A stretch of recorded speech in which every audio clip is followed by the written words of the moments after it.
Today's topic is obviously around finance, and it's an issue that's very dear to me. I think when we think about smallholder farmers, I think one of the most important things that we can do is reduce the cost of capital, so farmers have access to fertilizers, have access to crop protection products, mechanization, the things that really drive yields and drive reliability on farms. So it's a really important topic. We've got a great panel of presenters today from agribusiness, from a lender, from a technology solution provider. So a great mix of perspectives on this issue. And I'll pass over to Rob. Thank you. So fantastic. Thank you very much for joining us today, the sixth and final in this series for Digital Learning Series. My name's Rob Holm from Beanstalk. So I'm one of the program partners here, along with Padang & Co, delivering the program. So as Paul mentioned, we have a great lineup of speakers, and I would like to introduce them, maybe starting with Matteo. So Matteo is from Maha. It's a microfinance company here in Myanmar, in Southeast Asia. So thank you very much for making the effort. Faye, I think everyone knows you, Faye. Everyone knows Faye. So Faye is Head of Cocoa and Sustainability for Mars.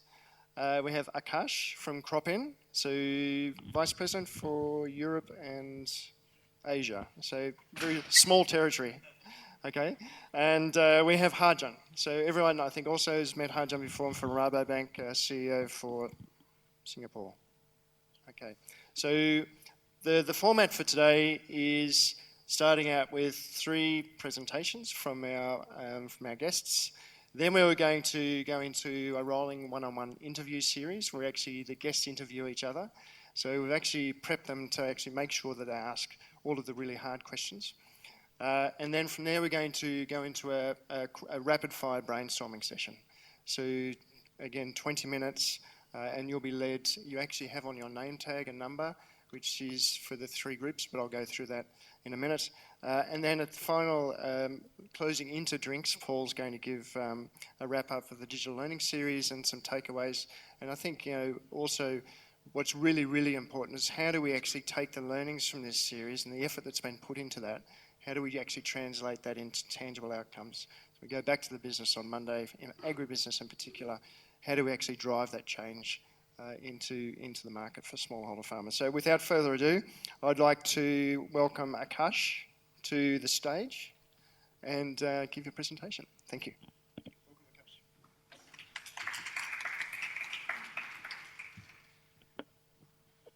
Hello, everybody. Thank you to the organizers for including us in what I think is sort of an ideal set of stakeholders to really solve the challenges that the agriculture industry is facing today. So Cropin is a B2B software as a service agriculture technology company that works with agriculture and food businesses to be able to help them take a much more data-driven approach in managing some of their key business risks. These can include supply chain or yield volatility, forecasting grower performance, dealing with climate change. And when we started our journey in 2010, we learned quite quickly that the agriculture industry is riddled with a series of multifaceted problems, and they're all interdependent on one another. And solving for one alone and solving for them in isolation would take us only to a certain extent, which is why at Cropin we took a platform approach, and we determined that it was important to work with the entire agri ecosystem and connect them to truly empower the farmer. We wanted to build a platform that didn't just, for example, solve for farmer productivity, but one that actually supported them throughout their life cycle, whether it was the backward linkages, which includes access to the right forms of insurance, finance, knowledge and inputs, but then also the forward linkages, which is access to markets, to certification, so that we could really help their livelihood as a whole and solve for the entire problem. So today, Cropin works across the spectrum. We work with agri-input companies, financial lending institutions, crop insurance providers, farming companies, seed producers, as well as government and advisories, because all these stakeholders have an important role to play in solving for the farmer. Now, how do we actually do this? Fundamentally, we combine three data sources. We combine field information or ground data. We combine with weather information and remote sensing or satellite data, or also referred to as geodata. And it's a combination of these three data sets that helps us truly build an engine to support growers at every point in their life cycle. We have a suite of products that we've built which is why we call ourselves a full stack AgTech organization. We start with a farm management solution, which enables agribusinesses to collect data on their growers, everything to do with the grower, his plot, and the crop, from sowing to harvest. We also have an agribusiness intelligence solution that layers this ground information with satellite data. So really looking at the historical information about a farmer, how that farmer has historically performed, but then also being able to get more predictive and prescriptive in terms of what their yield is likely to be. We have a packhouse and traceability solution that can track a crop after it leaves the farm gate. So once it goes through multiple warehouse locations, transformational processes, such that you can have end-to-end traceability back to the farmer that grew it. We also have a CRM solution, which can enable sales of inputs to growers. And finally, a direct grower application by which organizations can engage one-on-one with growers and create that two-way communication channel. And that, of course, depends on the grower demographic. But with this suite of products, we've been able to now digitize 5.5 million acres of farmland and benefit 2.1 million farmers globally through the enterprises that we work with. We're now active in 46 countries, and we've covered more than 380 crops. So what does this data really tell us? It's a great set of metrics, but there's a few things that we paid attention to when developing the platform. As you can see by the countries and the crops, that we are a crop and location agnostic platform, which means that we have an architecture that's really a series of blank spaces such that agribusinesses with their complex and diverse and variable supply chains can use this tech to configure it for their own requirements. And the other thing is, if you look at the number of acres and the number of farmers, you can see by those proportions that we are very good in the smallholder farmer world. And that's purely because of our origins. We are an Indian organization, so the lens we took to building technology was always a smallholder lens, and all the problems that it came with. Lack of connectivity, lack of education and literacy when it comes to the growers, small plots, major climate risks, the fact that different growers grow different crops, one after the other, and yields are highly variable. So that's where we've gotten. For the focus on for today was really basically talking about how we link AgTech and FinTech and how our solution is absorbed by financial institutions to be able to solve for smallholders. So the three challenges that we identified in the smallholder world when it comes specifically to financing them are on the pre-dispersal as well as the post-dispersal side. On the pre-dispersal side, it's really around farmer profiling and the right type of client selection. Really determining which is an appropriate farmer to finance and which farmer carries the lowest risk.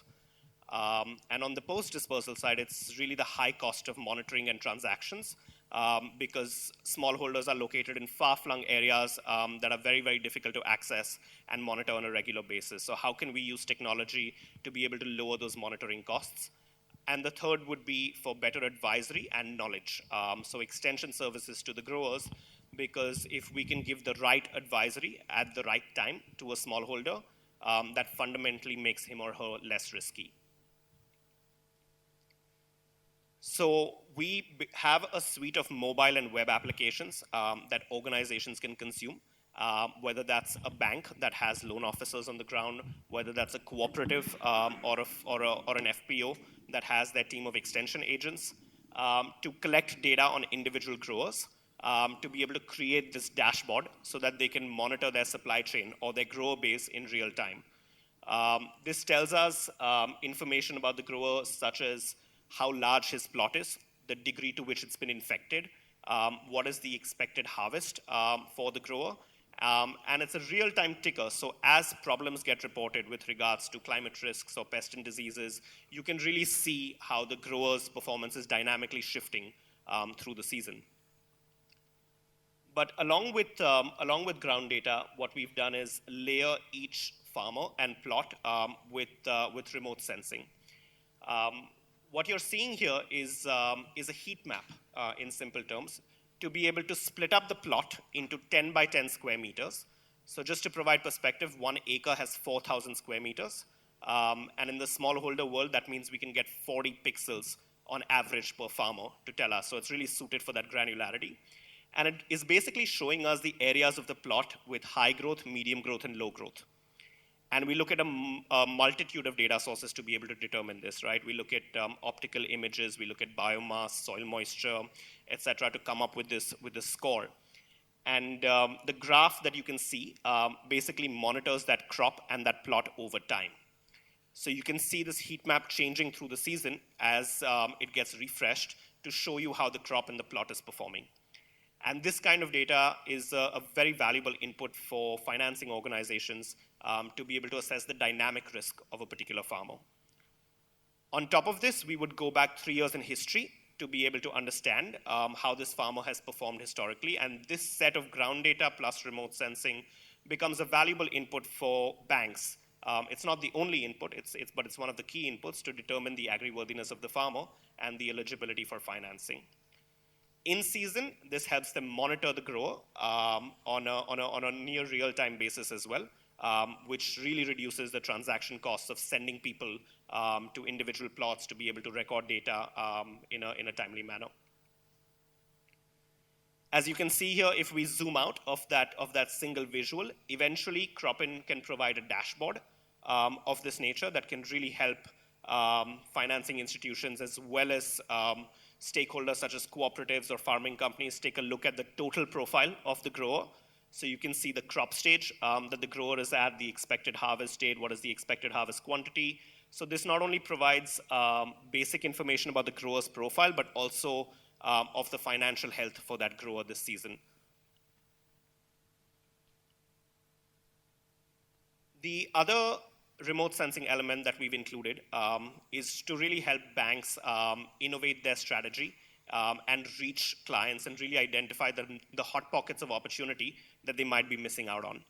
And that's through our region level analytics.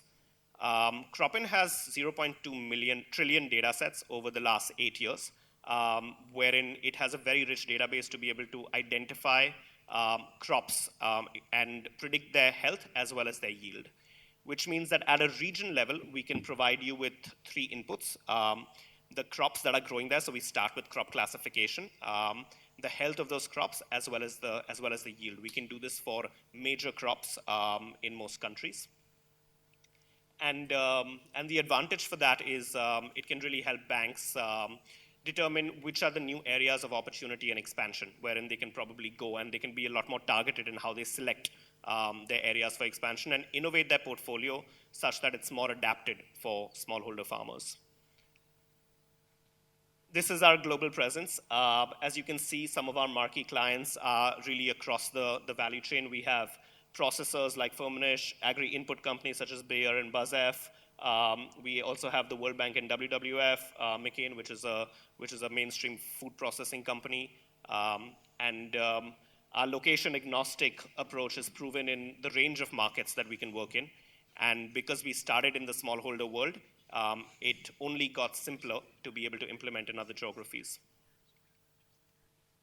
This is a bit of our mission statement, is to create 20 million happy farmers by 2022 and maximize the per acre value. Thank you.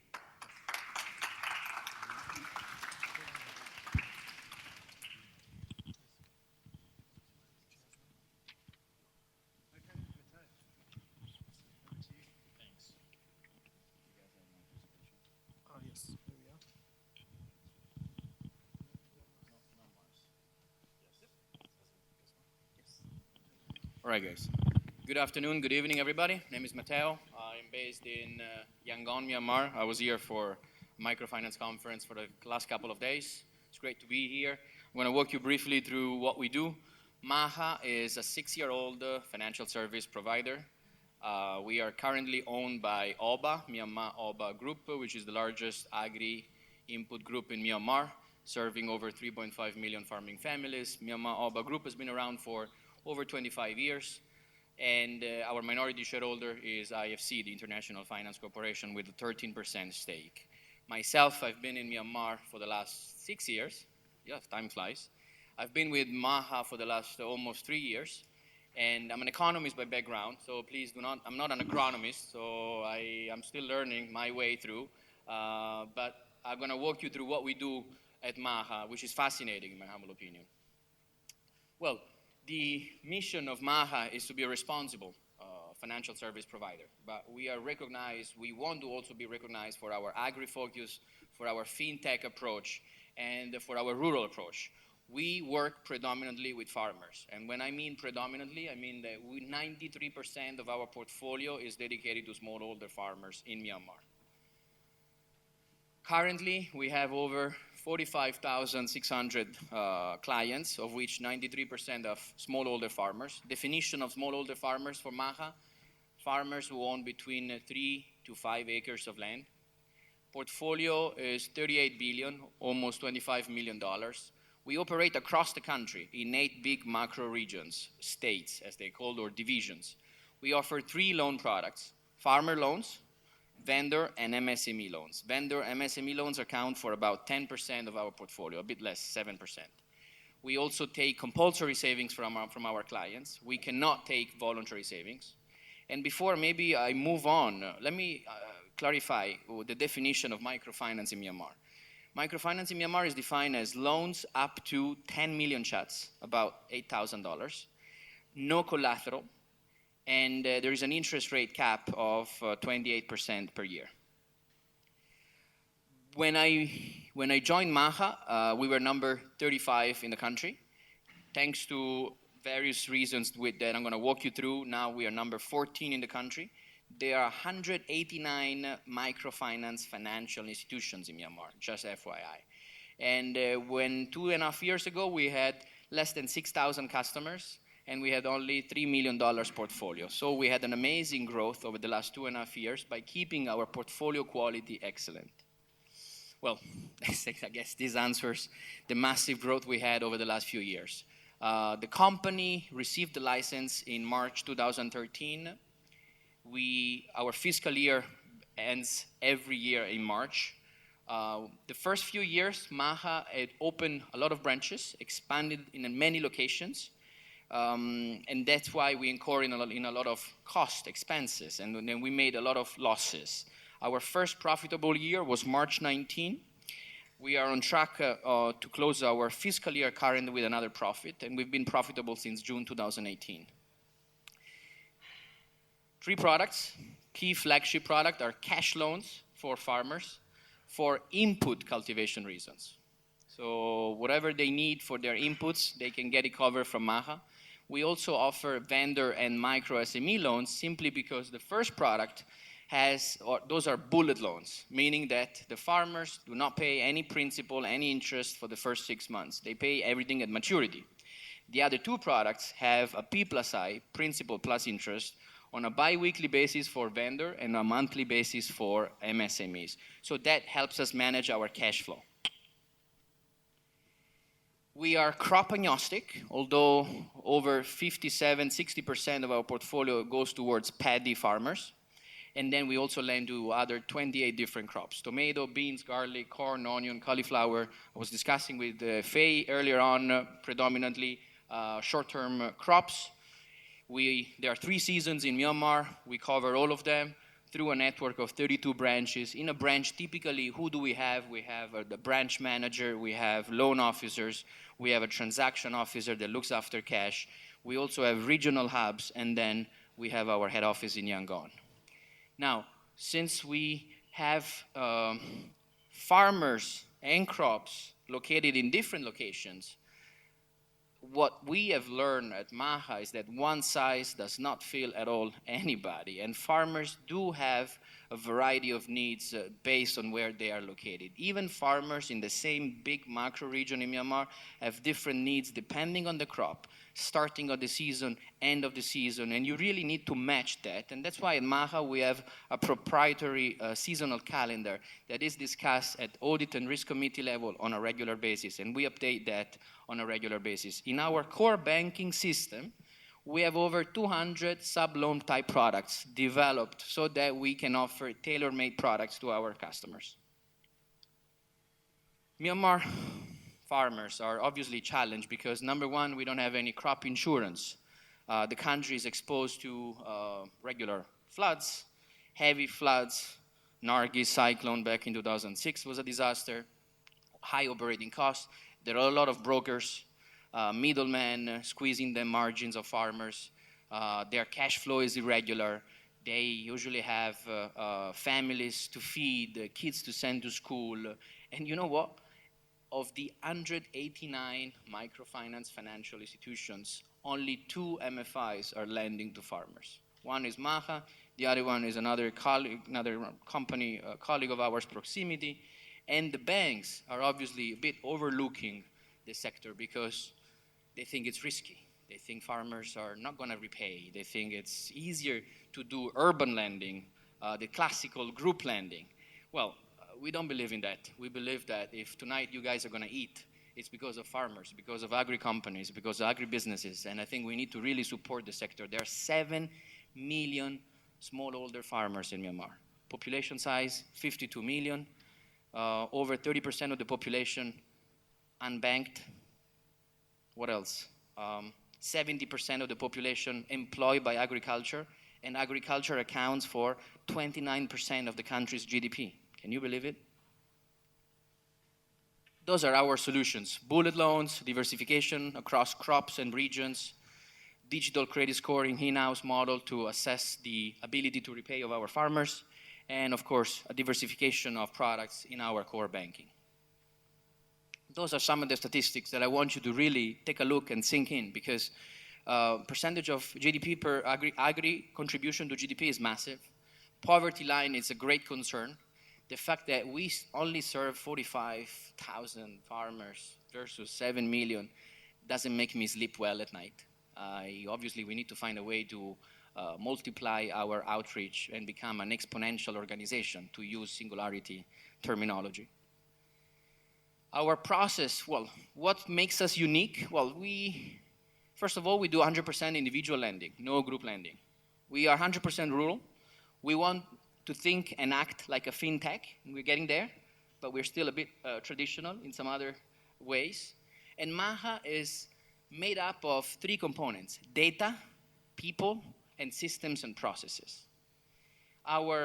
We try to use as little as possible paper, but of course we still have some contracts that we give out to farmers in paper. We'll get rid of them soon. We also use cash. And I think one of the questions that you probably ask later today is, how about those mobile wallets, mobile operators? Can we remove cash at all from our process? We are working on it. I'll be telling you more later. But I have a real-time monitoring. All our branches are live connected. We can check the portfolio at risk on any time of the day throughout our portfolio.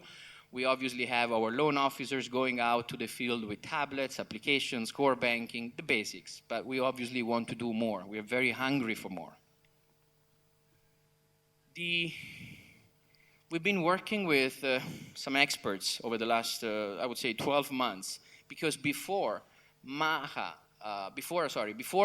let's say less than 6-7 months ago, if you're a farmer and you come to apply for a loan at Maha, it would take about 14 days to 1 month to get physically the cash in your hands. Because we have we have reduced the customer registration tabs, we have reduced some steps, we really nailed down those questions necessary for our KYC. Can we reduce the turnaround time? Now we can turn around a loan in 72 hours. To me, this is customer centricity. To Maha, this is customer centricity. My team gets a lot of talks from me on customer centricity. Why? Because if we are not careful about customers, there is no Maha. There is no business, there are no salaries, there is nothing. We really need to be more customer-centric. We want to really serve our farmers in Myanmar better. Regardless that we work in an emerging market with infrastructure challenges, we really need to have the customers here in our head every day when we wake up and when we go to sleep. Customer satisfaction is also important. We have just released our first satisfaction service with some interesting statistics. But at the same time, we're doing this because we want to reduce our operating costs, because we work in rural areas, and delivering those micro loans to rural areas is costly. It's really costly. It takes time.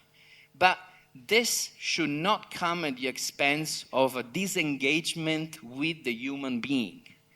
I'm sure some of you are hearing a lot about high tech, low tech versus high touch, low touch. Well, we must find an optimal balance, and this is not easy, between fintech and humans, between a customer engagement, but still making sure that we keep an eye on our costs, on our outreach, on our efficiencies. Well, when I moved to Myanmar 6 years ago, my SIM card costed over $400 at a black market, at a market, informal shop. They gave me a paper. There was a photo of a Burmese guy, and they said, please pay $400. Okay, I did, and I got a SIM card. Today, I'm sure for those of you who travel to Myanmar, you got a SIM card for less than $1. We have the cheapest cost of data in all ASEAN. There are 4 telecom operators. There's a lot of competition. And in 2012, I did not have internet at home. Today, you have 4G everywhere. In 2012, you had very few people with phones, and now you have a smartphone penetration over 80%. I think the middle statistics is wrong. It should be over 114% SIM card penetration. And mobile subscription rate, 93%. Those are massive statistics, leapfrogging completely in the course of the last few years. Future. We want to remain rural. We want to remain agri. Our DNA is rural. OBA is a strong rural player in the country. We're looking for partnerships. We're looking for debt funding. We're looking for potentially equity partners. We want to diversify our product offering, because only by having a strong, robust product offering, diversified product offering, we can manage risk. Don't forget that 100% of our loans are uncollateralized. We can't take any collateral. There is only a bit of peer pressure, community pressure. And of course, I could take these customers to court, but wish me luck. Operations, we are always trying to streamline operations. We obviously, our business, since we can't take deposits, it's very much based on leverage. We need a lot of funding on a regular basis every month from international sources, domestic sources. Rabobank is one of our latest lender. We actually got a loan 2 days ago together with Cordate. Thank you. And but it's a hungry baby for funding. You need to revolve those funds. Those microloans have 6 months duration, and above all, what we're trying to build is a team of passionate young Burmese boys and girls. I think our gender ratio is 57% female, the rest being male. And we are building a corporate culture of meritocracy, of fun. Average age is mid-30s, end of late 20s, probably the oldest. But it's fun. It's the best job I've ever had. And I've been in the industry for so long, in microfinance, over 20 years. But I've always been in predominantly classic micro SME banking type of environments. And now being exposed to farmers and seeing the impact of those loans, I guess makes my job a bit more meaningful. Thank you.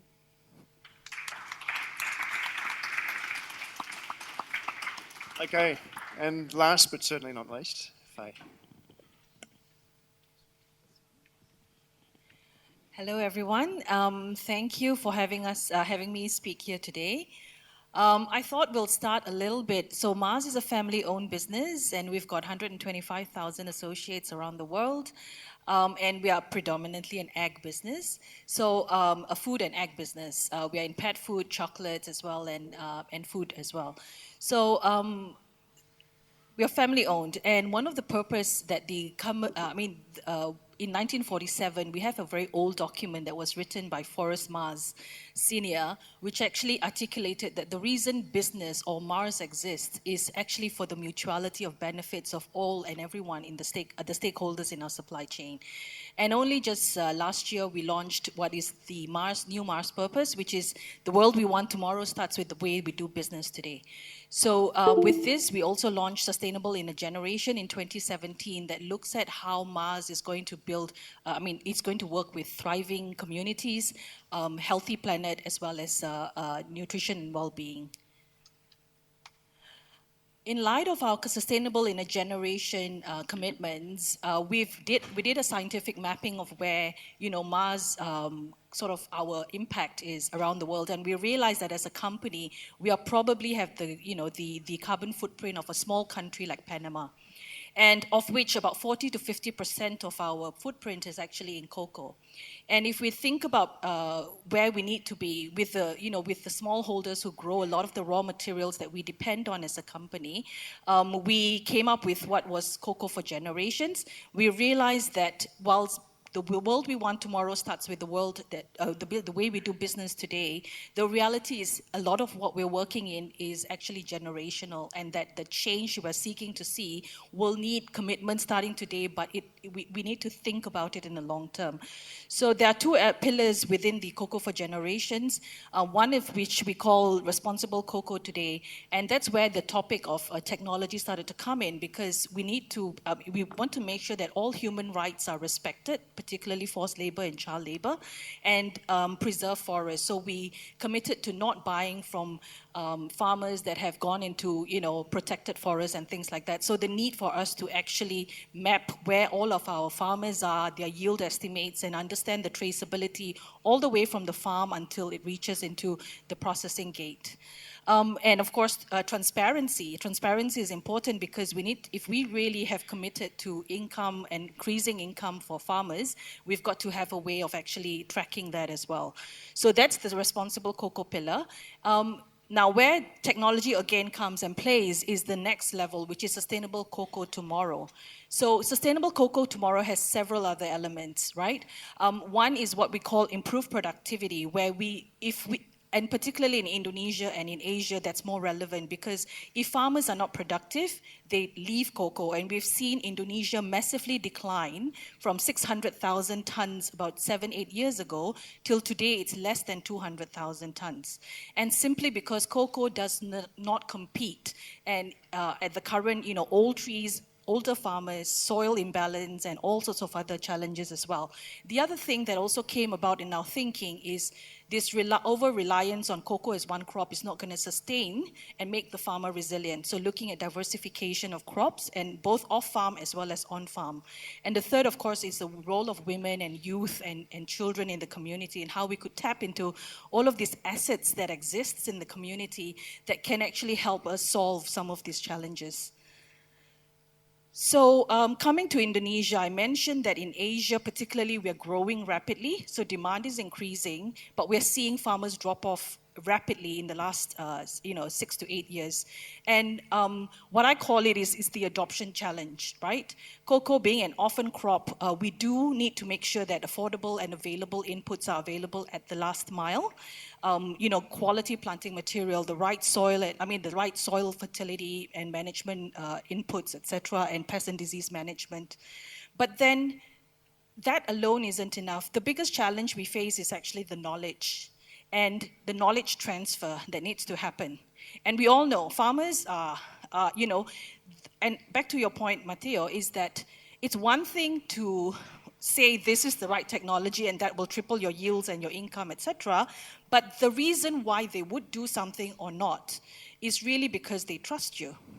And that trust comes through human connections. Trust doesn't come through an app. Trust doesn't come through, just them seeing their neighbors do better on their farms.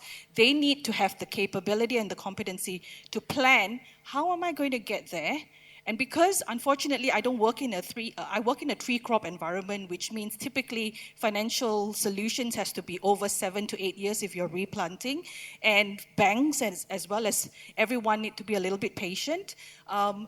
That planning process of how you teach farmers to plan, plot their farms and plan the right intervention, and then that plan then becomes something that we can coach and monitor against. But it's that coaching and monitoring that actually builds the trust, that then gets you back in terms, gets the repayment and the beans flowing back to us as the buyer.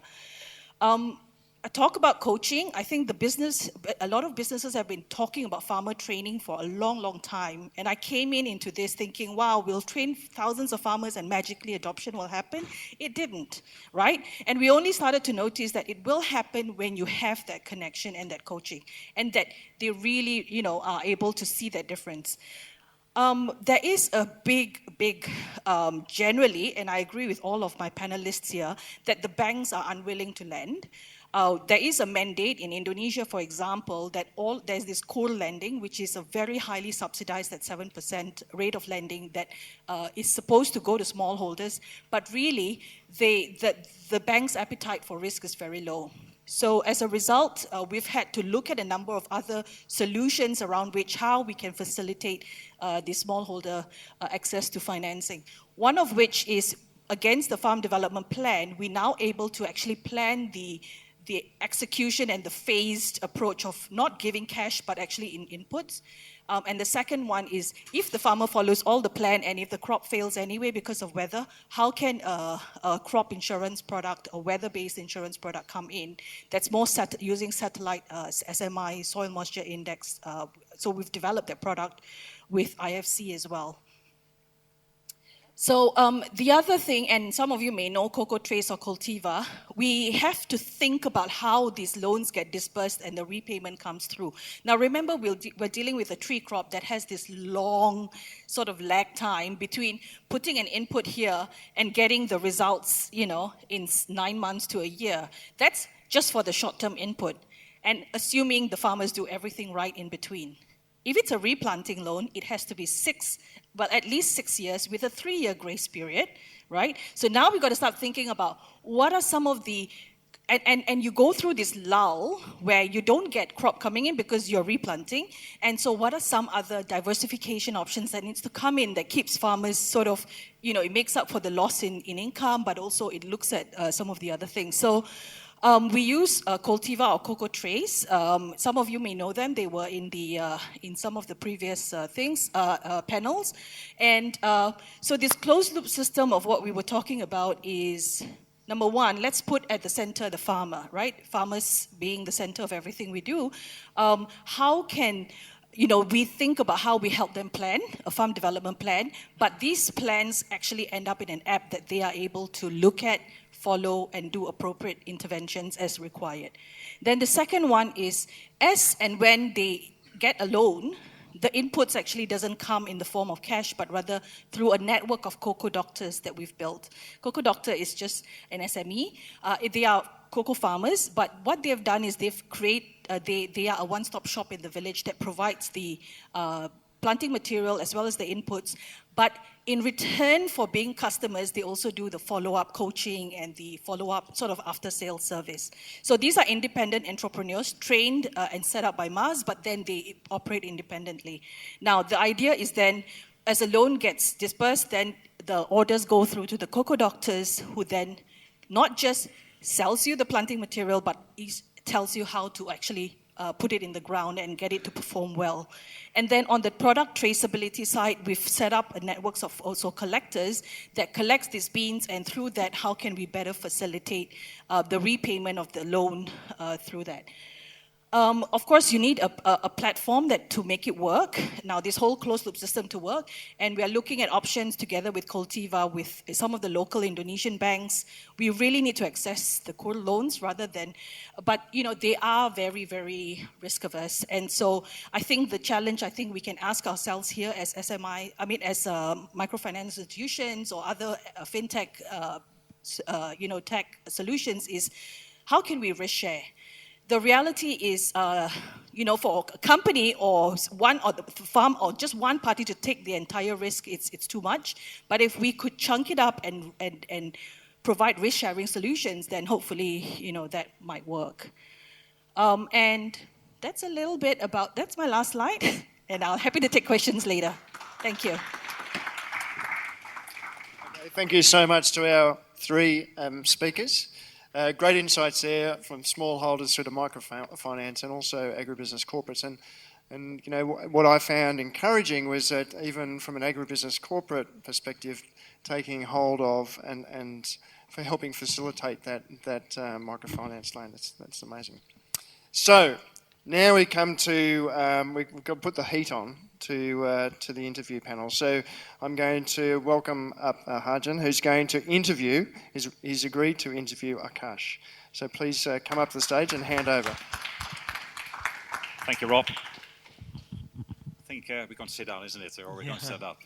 Thank you all for being here today, and I appreciate the invite to kind of drill Akash a little bit on his business. But for those of you who are not familiar with Rabobank, perhaps a quick introduction. We are founded more than 100 years ago by farmers, believe it or not, probably smallholder farmers at the time back in Holland. We have currently more than 100 billion outstanding to the food and ag industry worldwide. And the Rabobank Foundation is the arm that is looking particularly in the smallholder financing, which we do in Africa, but also in India, and see what we can do in Southeast Asia as well going forward. As I said, 39 countries active, more than 100 billion, so we're here to stay. Our mission statement is as well, growing a better world together. So we clearly have the smallholder farm in mind as well in that sense. So great to be able to be here and to kind of the next 10 minutes, I believe, or maybe a bit longer or shorter. But what I'm very interested about is from a Rabobank or from a bank manager perspective is what keeps me awake at night. Do I lend the money to the right person who he or she says he is, KYC? But secondly, do I get the money back? I mean, clearly the credit risk portfolio or credit risk, how do you define that credit scoring of the farmer? I mean, you and Cropin is a data aggregator. The key question that I have is then how do the bank use the data that you collect, and I'm interested to find out how you do that and how we then use it in our kind of credit scoring modeling. Definitely. So Cropin actually provides a suite of applications that are tailor-made to the context of the person that is collecting the data and the organization that wants to consume this information. And we are able to provide a very structured approach in terms of recording the data sets that are important for banks to be able to make a decision for this. There's really two things here. When we actually provide farmer data, we use remote sensing to provide a historical perspective on how that farmer has performed. So we can go back 3 years in history and predict or tell you the crops that the farmer has grown, the number of seasons that the farmer has been active, and the yield or the performance of the grower. And if you can benchmark that with market prices, it gives banks a very good indication of the financial performance of that grower, which is important to determine the risk of the grower and a historical track record of that grower. Typically, this data is manually collected. The information is incomplete. Oftentimes, it's fabricated. So with remote sensing, this is pure ground truthing. That is in absence of any kind of human intervention. Right, so Akash, if I listen to you correctly, as a B2B business, you're collecting the data. Yeah. How often will the data be refreshed? Is it on a daily basis, monthly basis? How often do we get as a bank the information from you? So it actually depends on the crop.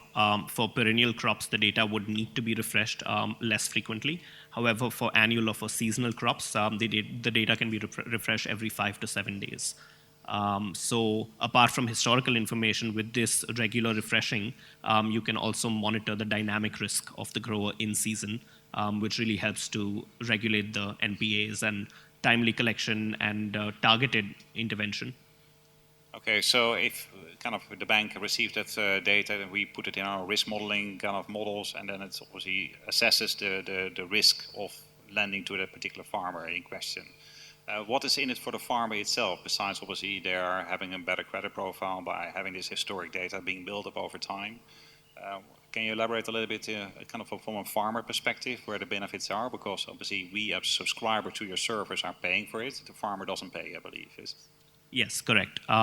So the key benefit to the farmer is access to a tailored set of information at the right time.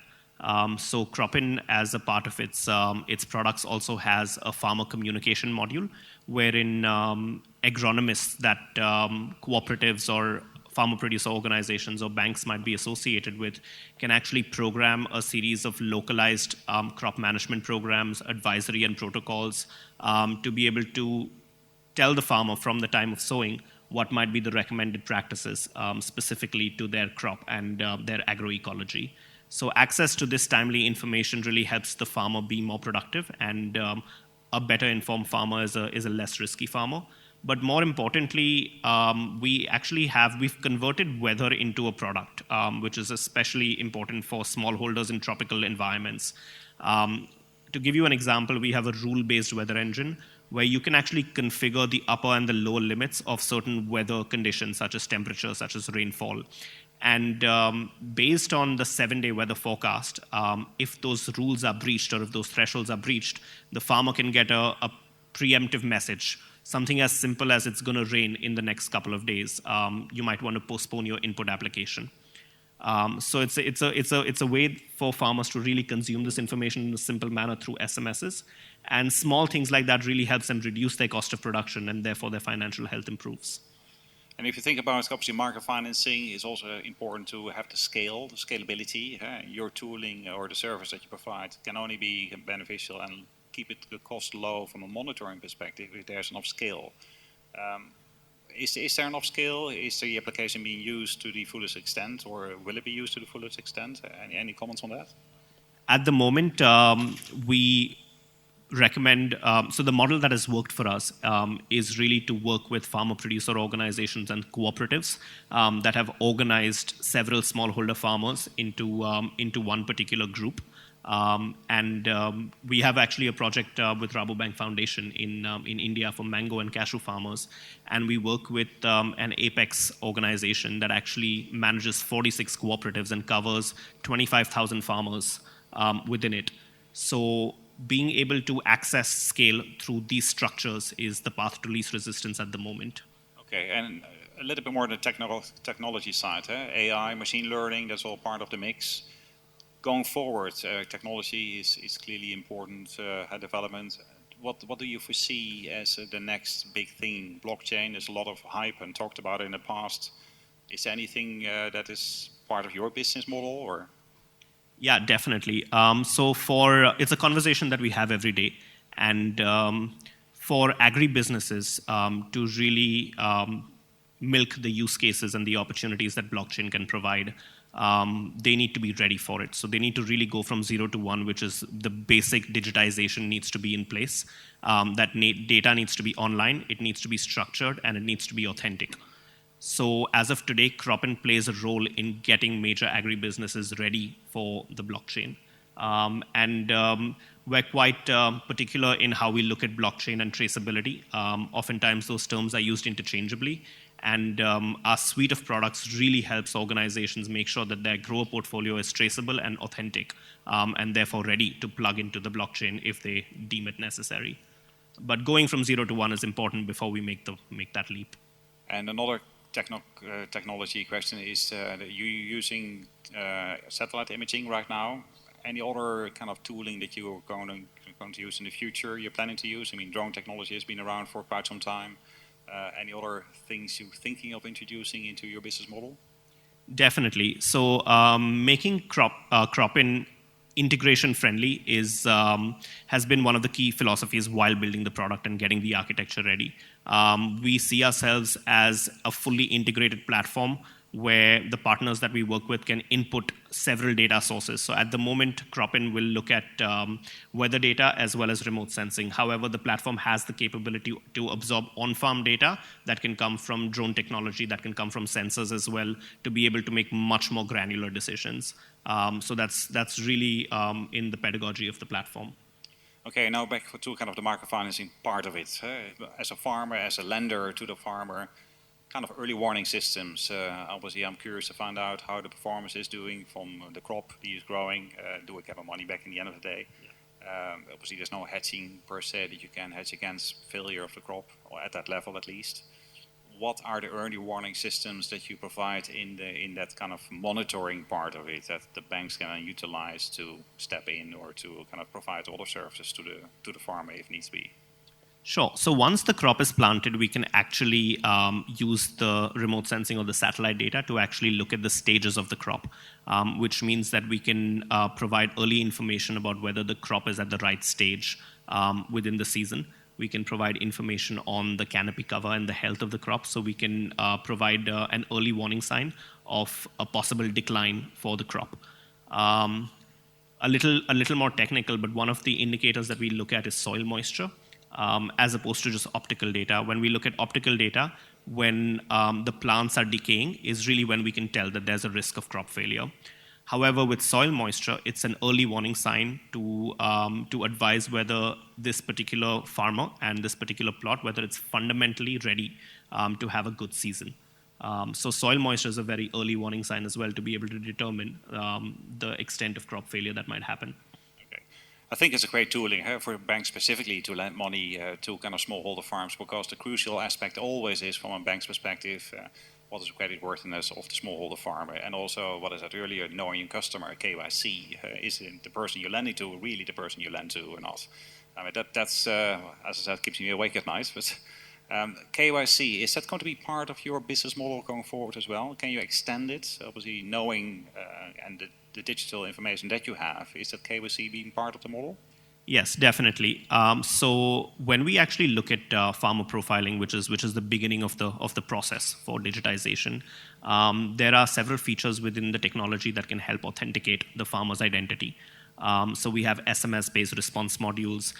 We are looking at land record integration as well to confirm the legality and the ownership of the land for the grower, which of course is a very important metric for traceability, providing the right loan product. And these are all elements that eventually go into KYC. So that's in fact the starting point of the process. I think that rounds up my kind of session. Thanks very much. Good luck. Thank you.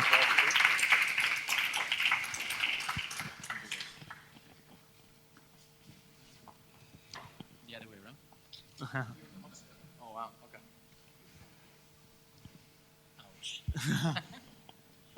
All right. I think they did well to match us, because the AgTech FinTech link at the moment is a very important question that a lot of people are trying to answer. Not everybody is successful at it.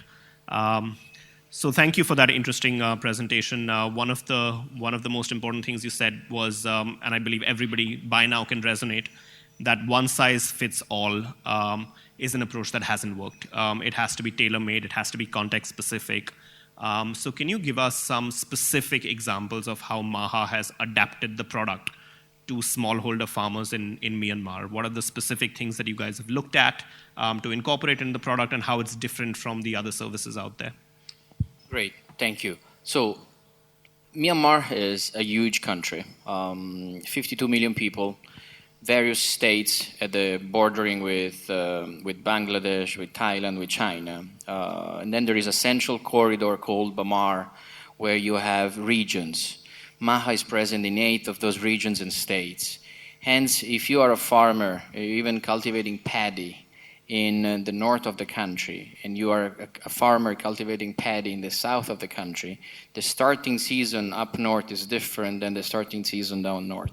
The cultivation planting season that you need to really nail down in the north is probably a few weeks, if not months, earlier or after someone else living in the south. Unless you adapt your seasonal landing calendar to those specific timing needs of the customers.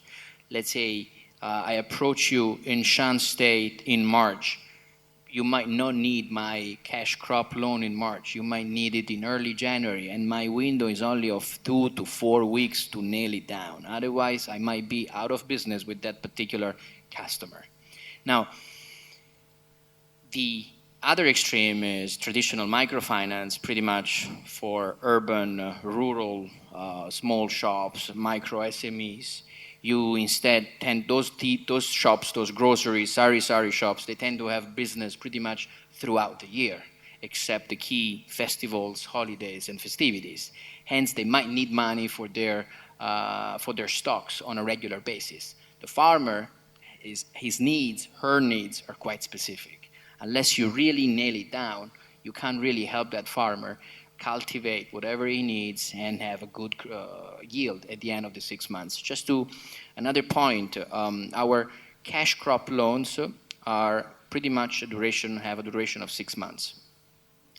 Our average loan ticket size is less than $1,000, $800 to $1,000. And those usually, this amount serves to cover their input cultivation needs. It's fascinating to observe that in a country like Myanmar with 189 microfinance institutions, over 24 commercial banks, only 2 players are really looking seriously at the segment of smallholder farmers. And we have a long way to go, as I've discussed earlier in my presentation, in terms of outreach. And apart from getting the product market fit right, in our experience at least, one of the intangibles is really trust. There's a lot of mistrust at the moment between farmers and large organizations. They've been burnt for many years by products that are bad or overpromised. So how does Maha as a brand actually foster that customer trust? Great question. We are lucky because in Myanmar, we are owned by the largest agri-input group in the country, Myanmar OBA Group. And OBA is recognized as a leading brand because they've been around for 25 years. It started as a family business from our chairman, Uta Dohain, has been involved into 3 segments: seeds, agrochemicals, and fertilizers. OBA is recognized for quality products. Hence, if farmers want a quality seed, agro, or fertilizer product, they go to OBA. And their service has been tremendously great. Hence, the reputation of OBA in the country is fantastic. When our chairman, Uta Dohain, 6-7 years ago, was traveling around the country, he noticed that a lot of these farmers were requesting access to affordable credit. And that's when he decided to set up Maha, although I came into the picture a bit later, in order to really answer the farmers' demand of, can you give us affordable, steady access to finance in order to buy and cover the cultivating input costs that we have to face over the next few months and years. Although we are a 6-year-old company, the fact that we are associated with OBA does not pose a reputational or trust issues for Maha. Farmers do recognize OBA and Maha as the leading players in the country. Hence, we are not really suffering or being exposed to any of that. But if there is a concern of mine right now is to how do we find an optimal balance between technology, fintech, digital innovations, and without losing the pulse of our farmers. And this is something that I might not have an answer today. It's, as you said earlier, we are discussing with our senior management team, with our board, with our colleagues on a regular basis. I guess the tricky part for us in the years to come, besides the usual, funding, outreach, sustainability, is finding this optimal balance. Because I personally would like to introduce more technology, more AI, more data-driven processes. But let's not forget that we are not in Singapore. We are working in rural emerging markets of Myanmar. So I guess things might take a certain degree of time. Good. What are some of the mistakes that Maha Group made? Not to throw you under the bus, but you are. Well, I mean, as a startup, we made some very costly mistakes and had to learn. And please tell us more about those. And one of so, what are some of the mistakes really that pinched Maha in its journey, and what were the learnings from there?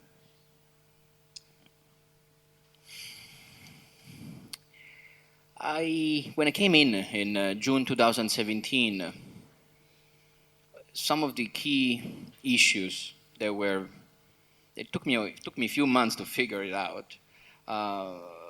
As a financial institution, you really need to have strong foundations, like in any other businesses, but you really need to have strong corporate governance to start with, people, right set of people and skills, and you need to have a right set of systems and processes. And I think Maha from 2013 to 2017 was not as strong as it is today on those three main pillars.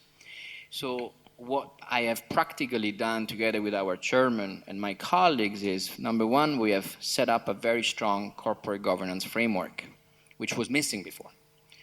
A board of directors. We have now two board committees, the Audit and Risk Committee, the HR Committee. Here on the first row, it's Mr. Raymond Leung, who is our ARC chairman and independent board member, so please feel free to talk to him. We have Guan, our IT advisor, and we have our ALCO chairman in the audience, Mr. Chek, so feel free to talk to them later. We change core banking systems. We really review all the policies, all the credit risk policies, the lending policies, the HR policies. And we noticed that there was not a meritocratic, performance-driven culture. There was no passion. And the strategy was also unclear. So we really had to draw a line and say, what do we want to achieve in the next 5 years? Let's draft a business plan. Let's draft a strategic plan. Let's bring international professionals, but by keeping a very open, fun working culture, because Maha, it's a safe place to make mistakes, especially if the mistakes are not really affecting the bottom line. But the team is really young. I manage a team of over 200 people, and we're only 3 foreigners. The Italian guy and 2 Indians. Everybody else is Burmese, but we're always looking out for talent, especially from ASEAN countries. We're always looking for new talent to inject, because I believe the best strategy is not to have Maha full of expensive foreigners, but to have a good balance between local talent and international foreign talent. The other mistake that I think we did, or my predecessors did, was to really not understanding how important financial sustainability and operational sustainability is for a microfinance company. When I approach lenders, banks, international, you know what they ask me? What's your profitability track record? That's the first question. How big is your asset size? What is your NPL? What are your NPLs? What is your portfolio at risk? How strong is your corporate governance? On all those areas, our answers were very weak back then. But today, we have a line, we have queue of lenders interested in financial inclusion, sustainability, rural finance in Myanmar, willing to invest money in Maha because they find a much more solid shop. Yeah, definitely. I think in a sector of this nature, creating the culture of failing fast and recovering quickly is critical. My last question for you is, you made comments on reducing the turnaround time and bringing it down almost to 72 hours, and this is critical for the grower because they don't have the luxury to wait. They just don't have the staying power for something like that. What have you done specifically to reduce this turnaround time? Great question. And when we analyze the process of a loan application from a customer XYZ to one of our loan officers or branch officers, we realize that process of KYC, loan application, customer registration, was full of other questions regarding impact, social responsibility, what the CEO wanted to track, questions that were not in any way associated with KYC and creditworthiness. So we said, okay, let's really take a closer look at all these tabs. We have a digital app, we have a digital tablet app that our fieldwork officers use. And there were a lot of redundant points for that specific task. Those were good questions, but not to be asked at that stage. To calculate, to verify the creditworthiness of a customer, you don't need to ask questions on the household, for example, social composition of your household or whether your kids go to school. You really need to ask your ability to repay type of questions. Your expenses are important, your income, your sources of income, how much land you have. Do you have a secondary, a tertiary source of income? Livestock, do you have life insurance, group life insurance? Of course, there is no crop insurance yet. So we realized that we were really asking unnecessary questions in a very straightforward process. So we really, when I said Maha wants to start behaving and acting and thinking more like a fintech, I really mean it. We really need to get off of these microfinance banking suits and become more fintech in the approach without losing the pulse of the farmer. Yeah, I think one of the important things that really strikes out here is the importance of being able to decouple the data that's important versus the data that's just interesting. The need for digitization and the adoption of it has excited a lot of organizations, but really being able to discipline themselves to only collect the relevant data points such that they can optimize it to the fullest is I think, a great way to end this Q&A. So thank you. Thank you, Akash, for it.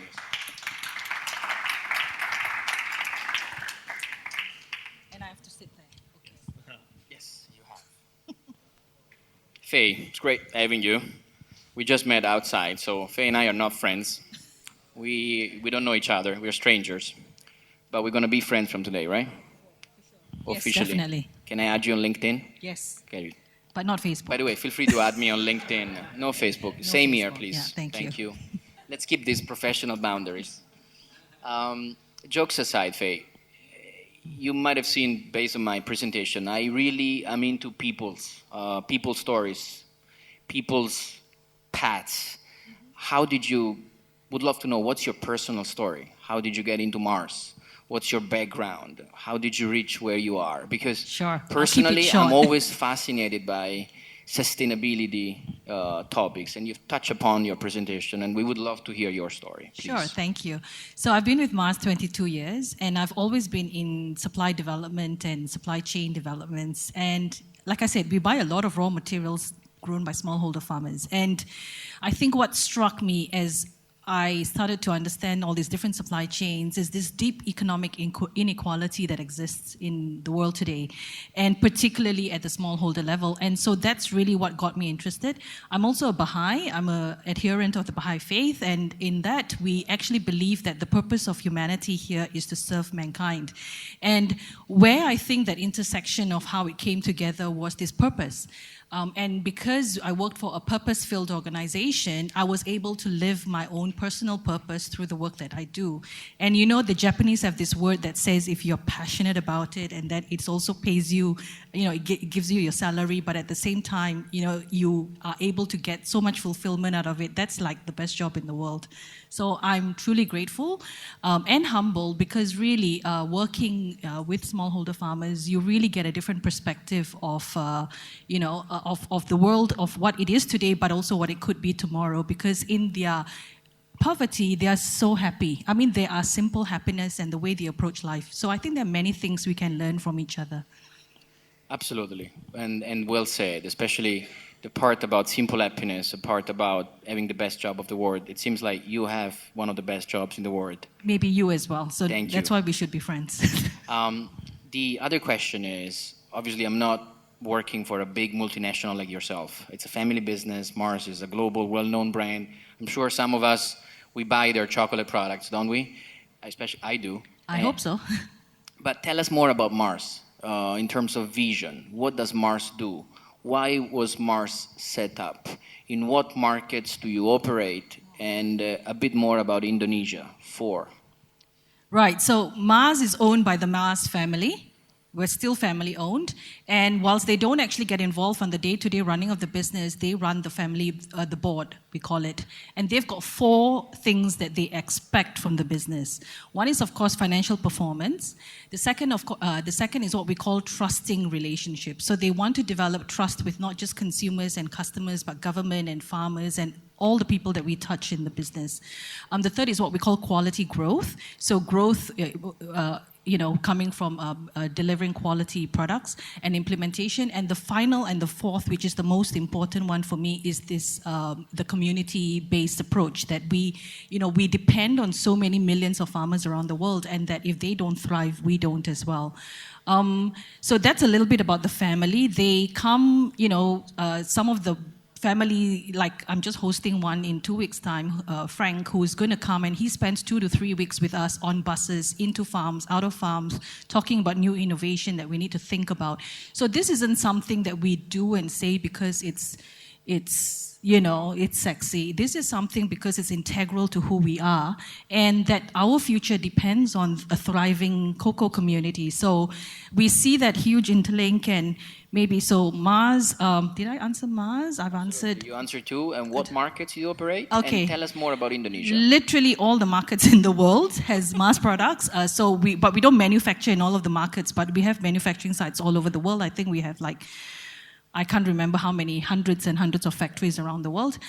In Indonesia, so what can I say about Indonesia? Indonesia for me is very exciting because they could literally be the producer of food for the world, right? I mean, they've got land, they've got sea, they've got water, they've got people, they've got every opportunity that we can think of, yeah. And they are very entrepreneurial, and there is so much social cohesion and in that community. Despite its differences, you see a lot of peace, and you see a lot of trust, and you see that people actually can work together, which is for us a very starting position of why we would invest in the communities, because there's a really strong social capital to begin with. So I think it's an amazing country. Talking about this amazing country that I'm sure most of us has traveled to, has worked in, can you tell us more about what challenges right now in Indonesia specifically do you see in your day-to-day business? Are those people challenges, regulation challenges, infrastructure, lending and finance? Give us a bit of a 360 degrees overview on the most critical challenges that, based on your experience and work, you observe on a regular basis, please. I will talk particularly as it relates to smallholders, okay? The needs of a smallholder is they need access to affordable and available inputs and the right quality ones. They need a plan that helps them get there, and I mentioned all of that in the past. But I think a big bottleneck that we're facing is the lack of banks wanting to actually lend smallholders, particularly in the tree crop, where there is this long gestation period, and there's the risk of side selling, that the beans could go somewhere else and you don't actually get the repayment. But the reality is there are many opportunities as well.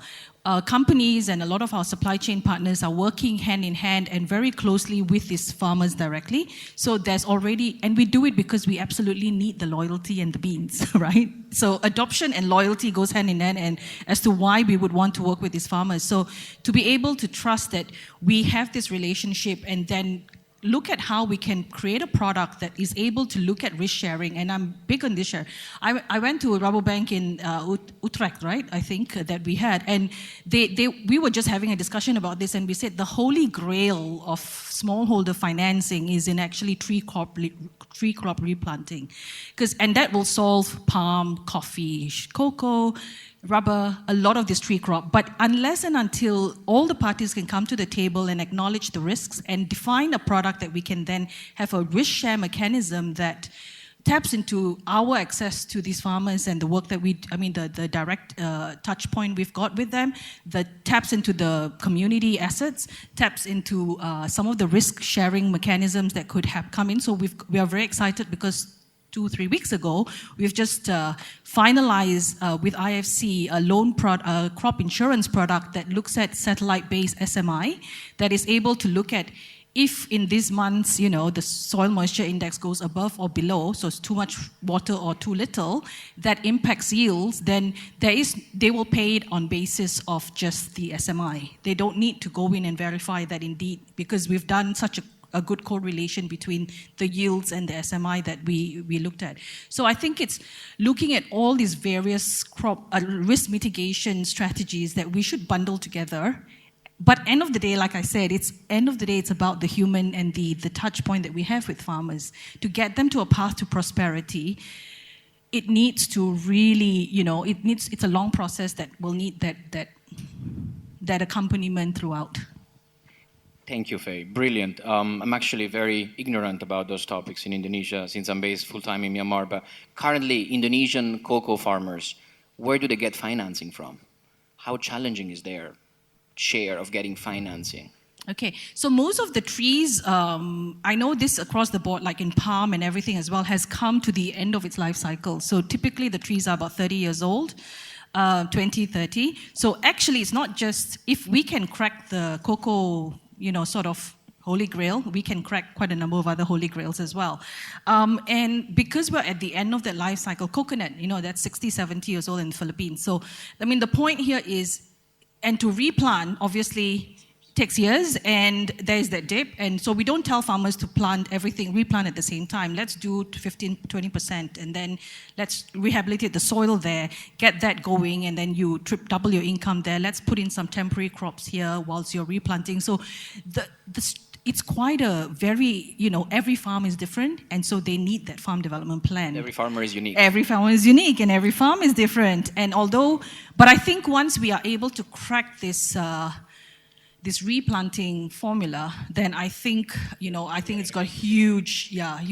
But where the sources of lending, family, middlemen, we call tenggolak, in Indonesia, which are middlemen that, lends at really high interest rates.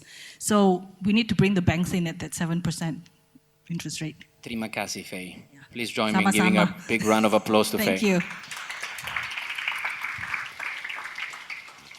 Thank you so much. In the interest of time and knowing full well that we have some drinks and stuff, and networking is such an important part of these, what has been this series, while we've made an executive decision, what we're going to do is we're going to skip the brainstorming and we're actually going to go into Paul's wrap-up, because I think what he's got to say is really, really important. Like we said at the start, there are so many learnings that have come out of the digital learning series, and I think we should spend some time with this group here just to reflect on those, and even we can throw it open, I'm guessing, to a Q&A at the end of that. If there's any other questions, you can put the head on Paul. So let's, for this session, we'll skip that and we'll go straight to your presentation. Thank you.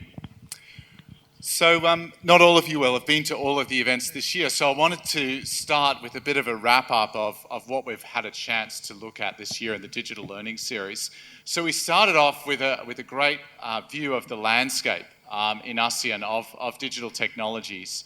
And there's a lot of exciting things happening, and there's a lot of overlap between technologies. And then in the second event, we looked at drones, and this is a trend that I think we're going to see over the next 10 years in smallholder agriculture in ASEAN is very reduced availability of labour. And that's something that we see when we talk to farmers, when our partners talk to farmers, is the lack of labour availability in rural ASEAN. And I think where we can mechanise spraying, where we can mechanise the application of fertiliser and land preparation, I think we'll see a lot of technologies emerging that deal with the labour shortage.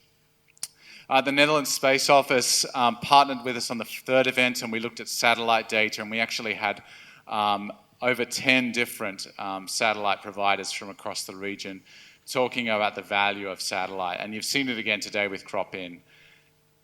When you need to locate a person on each individual farm to provide a service, business models start to really suffer.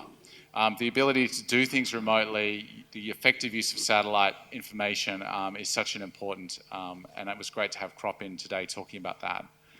We then jumped to scale and stickiness, and this is again and again the challenge for so many agri-tech operations is, I've got a great service, farmers are liking it, but how do I scale up? How do I get my acquisition costs down so I can get more farmers on board, and how do I get them to stick with my solution? They are a very fickle, very conservative customer base, and we had some great insights from the largest mobile wallet provider who's brought on over 1 million customers in 12 months about how they do it in the mainstream tech industry. We then jumped to corporate startup partnerships, and again, this is just such an important issue in agri-tech. Startups are so necessary for bringing innovation and taking products through their minimum viable product stage, but agribusiness is so important for taking those ideas to scale. And those partnerships, that methodology is so critical because if corporates don't know how to work with startups, then they're cutting themselves off to innovation. And if startups don't know how to work with corporates, they're cutting off a pathway to scale, and they're not easy partnerships. And we had a great presentation from Unilever about how they do it.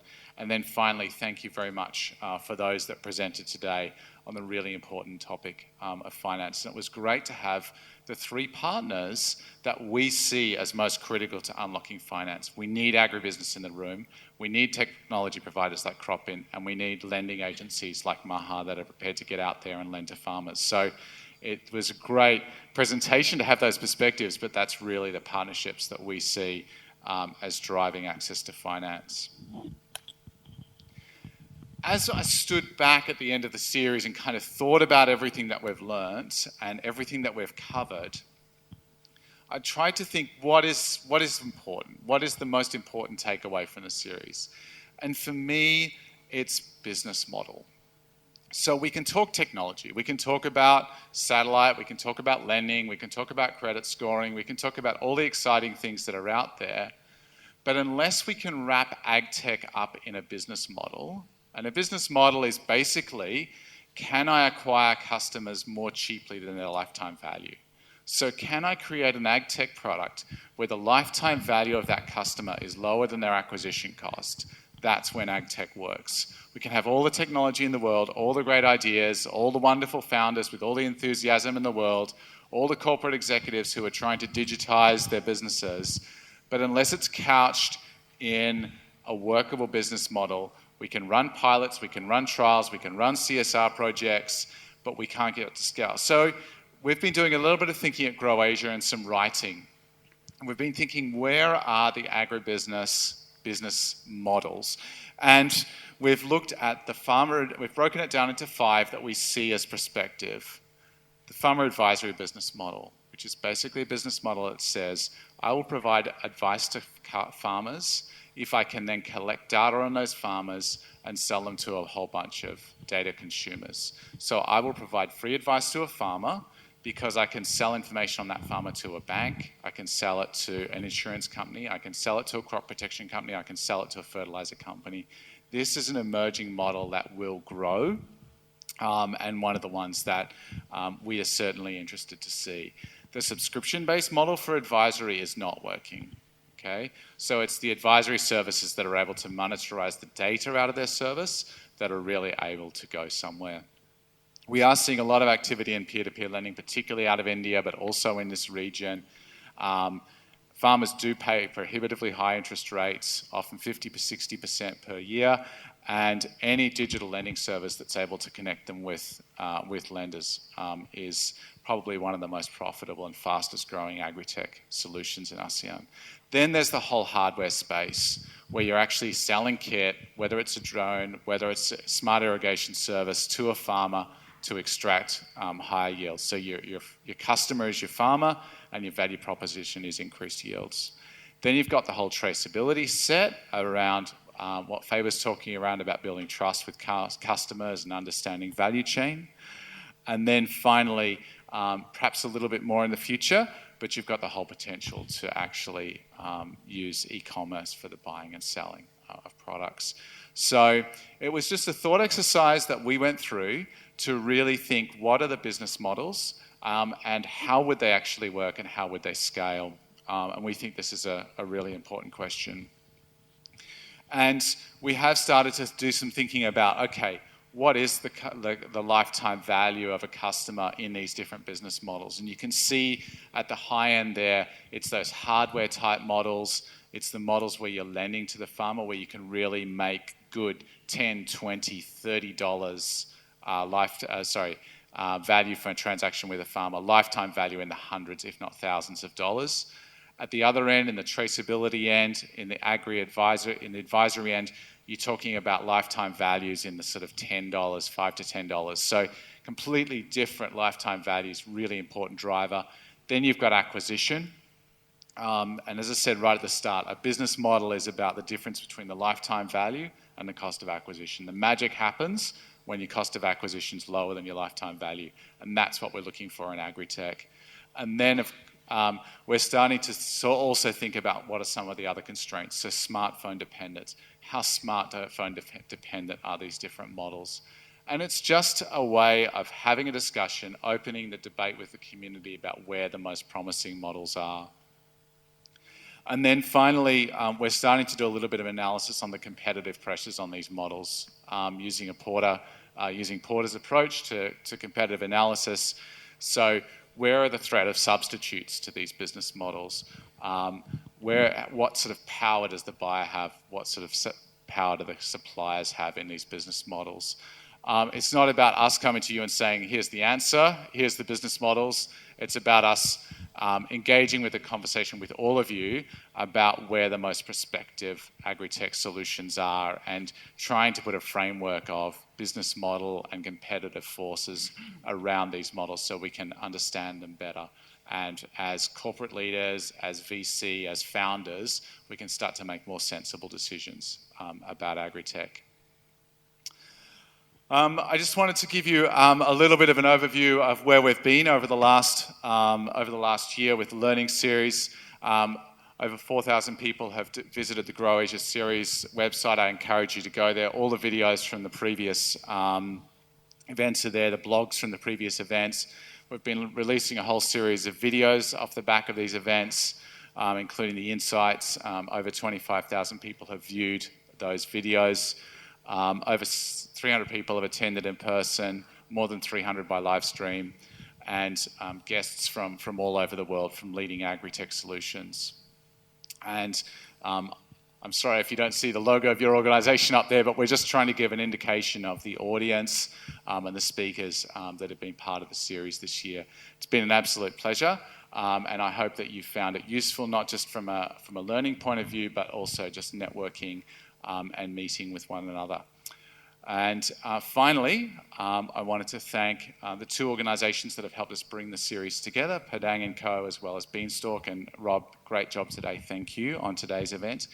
And the two donors that have made this possible, the Australian Government and the Inclusive Business Action Network. So thank you all very much for coming today. And if you came to previous events, thank you. And please do jump into this business model review. You can see the site there. It's at growasia.org, and you can find your way through to the business model guides. For each business model, we're having an investor, typically a VC, write their perspective on the business model. We're having one of the founders who's used that business model write their perspective, and then Grow Asia's making their own contribution. So quite a well-rounded perspective on that business model and an assessment of how prospective it is. I'll leave it there. Thank you very much. Drinks will be available shortly. And thank you for coming.